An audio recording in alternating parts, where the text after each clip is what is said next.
G'day, have I got a story for you? Check the disclaimer. Season 2, Episode 20, Unobtrusive. Little Sweetheart speaking. Today was going to be a fairly unobtrusive day for me, but schedules have changed. 2 organisations changed their future plans to today, and it looks like others will follow suit. It's okay. It will be okay. I can still do everything planned, I think. I have to. I am sitting in the back of a big black car with Fenella and Pheromond. They don't say much in front of me anymore. They sit silently on our car rides since that one time that I spoke to them. However, I do hear their loud thoughts. I should begin what I plan to do today. I scan to check the 2 oldest boys who are with Lynn and Dr. Ivan. It is interesting scanning from a moving vehicle, but I can do it. Harry is contemplating picking up his guitar, a go-to for him to start his days. Corey is looking at the gap in the curtains of his room and is now watching the sunshine gradually edge across his bedroom floor, while contemplating what he needs to do today. I sense his apprehension and let him know in his thoughts, everything will be okay. A smile forms across his lips. I like being instrumental in helping people. I know how to smile, I think. I remember smiling when I heard the code words pretty party girl. How did I do that? Was it a real smile? Or was it forced upon me? Did I spontaneously smile? I don't think so. I'm not sure. I lower my head very slowly, so hopefully Fenella and Pheromond won't notice. Now that my hair is mostly covering my face, I try to smile. Is anything happening? I resist the urge to touch my face, to feel if it worked. I keep my hands in my lap as is expected of me. I can make my cheeks move, my mouth as well, but is it a smile? It is certainly not spontaneous. Maybe I should try again when I look in a mirror. I don't like some mirrors. Many of them are viewing panes disguised as mirrors. And many others seem wrong. I get out of the car and walk to the elevator with Fenella. She seems tired today, walking slower than usual. She looks at her watch. She's not sure whether to be early or right on time. Sometimes early is expected, but sometimes exactly on time is also expected by the same person. How is she supposed to know what he wants? I scan. The mangler is ready to be annoyed if she is early and will say that he expects her to be on time. He is also ready to be annoyed if she is on time and will say that he expects her to be early. That's hard. Why would he do that? This is one of the ways he amuses himself, or so he thinks. But really, he is not amused. He is just sad. He wants a reaction from her, and even when he gets it, he's still just sad. There is no amusement, no satisfaction, only feelings of agitation and deepening despair. While we walk, I check with Christine, or should I call her Christina or Chris? She hasn't decided which name she prefers. It is her wedding day today, and our plans seem to have added to her excitement. I see her thoughts. She is ready, and thinks that her wedding will be far more memorable than she originally thought. I'm glad that she is so that is happy. Christopher's mama is prepared. What used to be Christopher's bungalow is ready for the new occupant she will be hopefully bringing home with her from the wedding. Mama is looking forward to having a new friend who will be like an auntie to her 6 children. The woman who has chosen the name Miller, she is not doing well. We got her to Delilah's MM earlier, but she is still asleep. She is now at the hospital with Cassandra, who doesn't hold much hope for her recovery. She has explained that she is in a coma and thinks that she won't last much longer. This is so sad. I watch Miller, a copy who has always fought the rage programming and mind control. But her mind, it's like it's slipping away. I try to make myself think of something else. It's so hard. It's like I have to tear my mind away from her. A person's last moments, just before they're gone. So hard. I have a lot to organise today. I make myself think of those things, the people that I can help. I must turn this into an opportunity to rescue another person, as Miller was thinking. I would really like to be able to go back to rescue Miller at a later date, when she has recovered. But I already know she will not recover.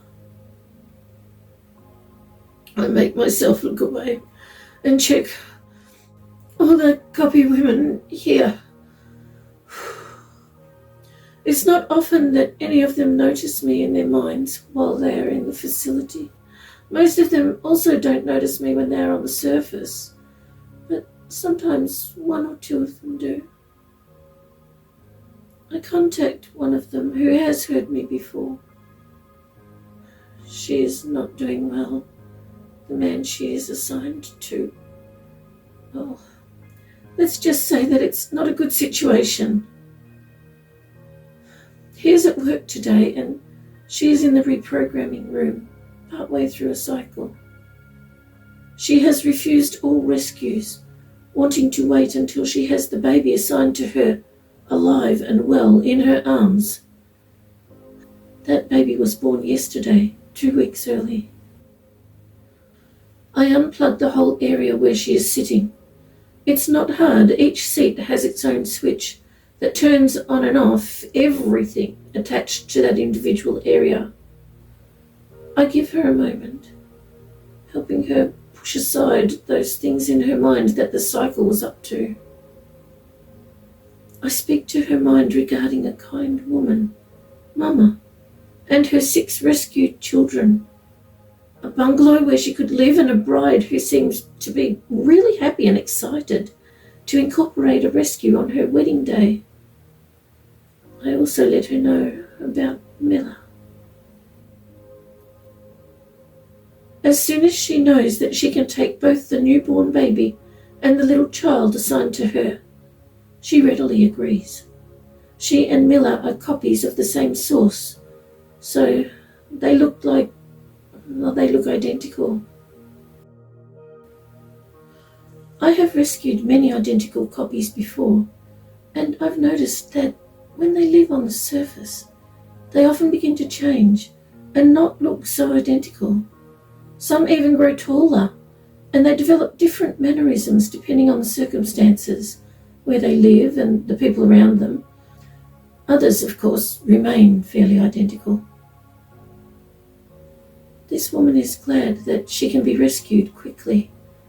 She has wondered if the man she's assigned to has been doing something to her, besides those awful things that are obvious. She has been feeling sicker and sicker over the past few months, which is why someone else was carrying, or maybe I should say, incubating the baby. She is finding it hard to stand up today, but is determined to do everything she needs to do to be rescued with her children. It's amazing what determination can do sometimes. The woman stays still in her seat while I let her know everything that will need to happen. Normally I would ask her to go to the room opposite and get her children, but in her weakened state, I will need others to help her.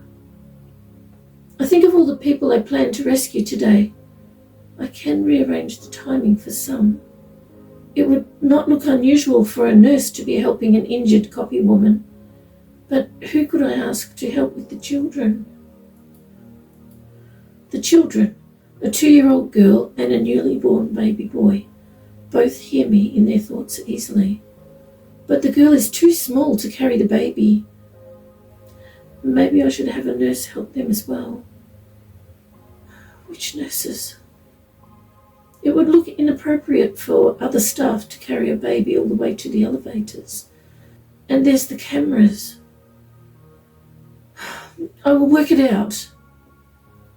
I contact Mama, as she likes to be called by everyone, and let her know what is happening regarding Miller. And this new woman with her 2 children, she immediately sets plans in motion, incorporating a trip to the shops as soon as they open today. She will get the extra things they will need the moment they arrive at the wedding, and I will have someone else to take care of the rest. The bungalow needs a cot, another bed, and lots of supplies for the children. I know people who will drop everything to help with rescues. I hope some of them can do it today. Fenella and I stop just outside Stella's office. Fenella looks at her watch. She's hoping that it is exactly on the right time. We step into Stella's office exactly 1 minute early. Will the mangler think we are early or exactly on time? He is on the phone. Stella took on my suggestion and so did Cook. A phone call as soon as we approached Stella's office. It's the cook calling to find out the mangler's preferences for lunch and dinner today. By the time he is off the phone, he won't know whether we arrived early or on time or even late. We sit in Stella's office waiting. He bursts through his office doorway complaining loudly about it being unacceptable when people are late. Then he sees us waiting. Crisis averted. He rushes past us out the door, pretending he was speaking of someone else. Stella smiles at us, and I see Fenella smile back. I would still like to practice my smile. When will the next opportunity come for me to see my reflection alone? I smile. I'm sure I have one. Am I ever alone? I know from the mangler's loud thoughts that he plans to leave us sitting here for a long time. Good. I look up at Fenella, something I seldom do. She immediately looks away, but quietly I hear in her mind, "Thank you." She sometimes suspects that I help her. I see it in her thoughts. If something seems like a coincidence, usually it isn't. While I sit here, I am scanning, watching many people, checking they are okay, reassuring many regarding our plans for today and our upcoming rescue day. I am also watching Christopher and Christine's wedding. Oh dear, Lynette! Oh, no. I immediately contact Delilah, Cassandra, and a maintenance man, who immediately puts his green cloth out of his pocket. Elva! I try to tell Elva, but he won't listen to anything regarding Lynette. He won't allow himself to think of anything except his own rescue plan for her. I speak to his mind about the wedding instead. Now he's listening and eager to help. Oh, Lynette. At the wedding, I am watching 3 rescued candy girls. Stay where you are, I say in their thoughts. Help is coming. And let each of them know that their sisters also know to wait. I open a swirling circle tunnel, and Elvar goes through into the room. He grabs the man, a former client of one of the girls, by the arm. The man struggles, trying to get out of his grip, but to no avail. Elvar is so strong. He moves the pile of mats out from under the swirling circle, and it is gone. Immediately I open another, and the man and Elvar are now gone. The three girls move the mats this time, and the second swirling circle also dissipates. I could easily have moved those mats myself.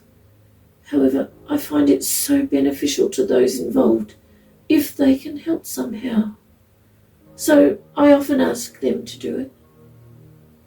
Knowing that they had their part to do, it seems to strengthen them somehow. It helps them feel that they are of value. When the man has been delivered back to his surface home, he wonders if it was real or if he dreamed it all. It's like these clients know that certain things happen that are hidden from other surface dwellers. They know the groups with whom they are involved and know that it is better to keep quiet about any unusual things that may happen. If they were to report something and it turned out to be not exactly as they described, well, they know the outcome. They would be gone. Or worse, be made someone's toy or slab until they expire. This man immediately goes to bed and tries to sleep, telling himself that he's dreaming. Oh, Lynette! Again, I speak to Elvar's mind regarding Lynette. I show him pictures in his mind, but he disregards them, pushing them aside to think of something else, anything else. He is willing and eager to help again at the wedding, if needed. Actually, he is always ready to help anyone, anywhere, and often does. He is not willing to entertain any other thoughts of Lynette. He is holding on to what he wants to happen, him rescuing her on rescue day. So many people seem to have, is it excitement or exasperation? Maybe a cross between the two. This seems a regular occurrence. I speak to many people's minds. You are more than good enough. Kindness is always the better choice. The earth is a better place with you in it. I watch over you. I can't be here every second, but I come when I can. One step at a time. I love you. You are loved. Some notice and others don't. I like to think that I help those who hear me.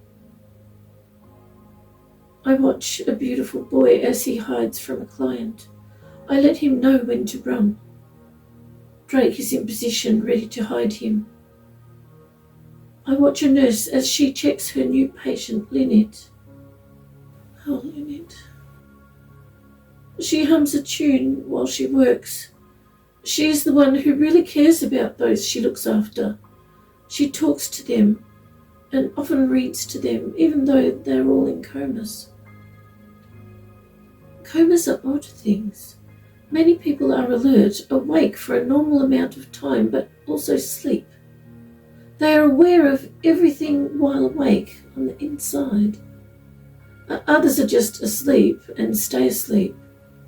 Some of them seem to be locked into sleeping, some stuck in their bodies, others out, roaming, not wanting to return. Odd. I turn my attention to Harry and Corey, the two oldest boys with Dr. Ivan and Lynn. Harry is playing his guitar again. I watch Corey as he sits with Lynn. I gently encourage Corey. Just tell her what you've noticed. The rest will come. At the same time, I whisper to Lynn, Just give him a moment to gather his thoughts.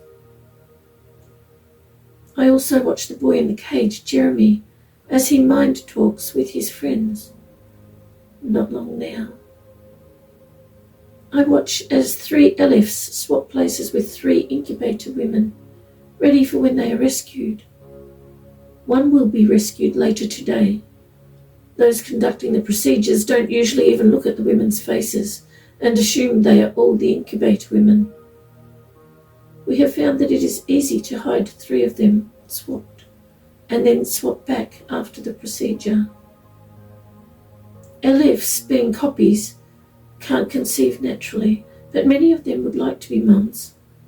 The implanted children, embryos, give them the opportunity to be mums. Some will also be adopting children who need parents. Many blue-eyed blonde Elifs will have green-eyed red-haired babies in 8 or 9 months. Some will have one very tall child who will tower over them when they are adults. These particular procedures were scheduled for a later date, but moved forward due to Stella's paperwork swap idea. The Elifs who will have one tall child who will tower over them. That child is from the Amazonian project. Instead of only rescuing many copies, the ones who want to be mums will also be rescuing children placed in their wombs only a few days before rescue day. Most of the copy women all want to be mums. The children being placed in their wombs are so grateful, and it is so easy to speak with their minds. Sometimes I wonder if the undeveloped physical brain makes speaking with their minds easier. Besides transferring them into wounds, scientists seemed to avoid interference this early in their development. Once again, my attention turns to Corey and the boys with him.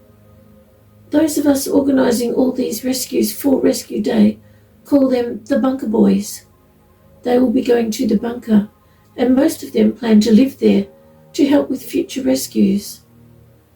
I can see that Corey is doing well with his explanation to Lynn, but then he pauses, unsure if he should continue, as he watches Lynn's face. Lynn is realising that everything she has known, everything that she has tried to ignore regarding her husband, Dr. Ivan, it's really not okay. Hearing another person say it out loud makes it maybe more real-ish for her. Unable to be pushed aside any longer, no longer able to be ignored. Corey hesitates for a moment, not wanting to upset the woman that he has come to think of as his mum. Please tell her, I encourage him. Tears form in her eyes as she listens to this young man bravely tell her everything that he has wanted to say for weeks. She wipes her tears away and nods slowly, acknowledging that what he is saying is the truth. All the things that she has been trying so desperately to ignore. I listen to this young man's words that precisely match his very loud thoughts, but said so gently, yet determined to make sure that Lynn understands. I think about it myself. Love begins with a decision. Feelings follow, and then actions. I don't know what it is, but something else begins with feelings. Actions follow, and then, well, sometimes it turns to a decision to love, but most of the time it doesn't. Most of the time resentment follows, realization that besides the initial feeling, there is nothing else. No decision made to love, and actions and speak give away that fact. How did Dr. Ivan love Lynn so much but then just not? He changed his mind. He decided that he wanted a person to fulfill his every whim, and instead of loving her, he decided to love only himself. Lynn really needed to hear someone say all this. When I spoke to her mind, she would listen to a point but then think of something else. She ignored the truth, not wanting to believe it. She needed someone else, someone who she knew really loved her, to gently let her know. I thank Corey. I see Lynn accept all that he has said. The truth, the sad truth she already knew, made valid to her by someone else acknowledging it. A woman wearing a lab coat comes into Stella's office. She tells Fenella to wait there and tells me to follow her. I am often taken by myself. The staff here know that they won't need help with me. They think of me as compliant, even if the control they think they have on my mind is overdue for more reprogramming. They know I will follow orders. Well, they're right. I will do as they order, as long as it doesn't hurt anyone. This is not what I was expecting for today. I had plans for today, knowing this day was put aside so I would be, maybe recovered, rested. Some of them call it reset, and others think of me as being back to pristine condition, so they can hurt me again and again and again, until I need to be reset again. And the cycle continues. Which organisation has requested me first? Actually, I know all the organisations who are waiting, along with the clients. All their thoughts are as vile as each other. I would rather not know who is first. At least while I walk in this moment, following this lab assistant, I don't have to think about it. I contemplate on everything I need to do today. Such a lot to do. Such a lot to keep checking. Many people whose minds I need to contact.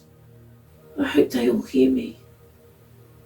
Today was supposed to be fairly unobtrusive.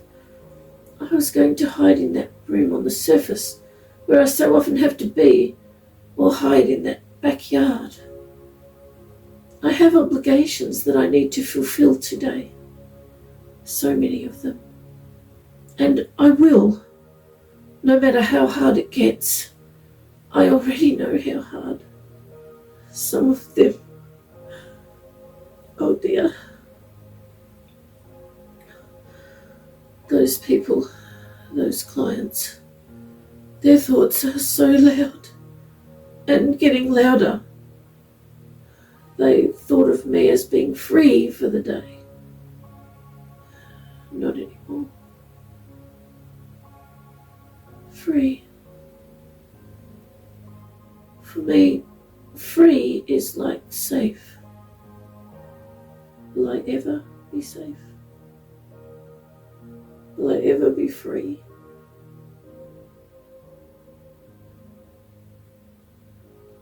Thank you so much for joining me with a cuppa.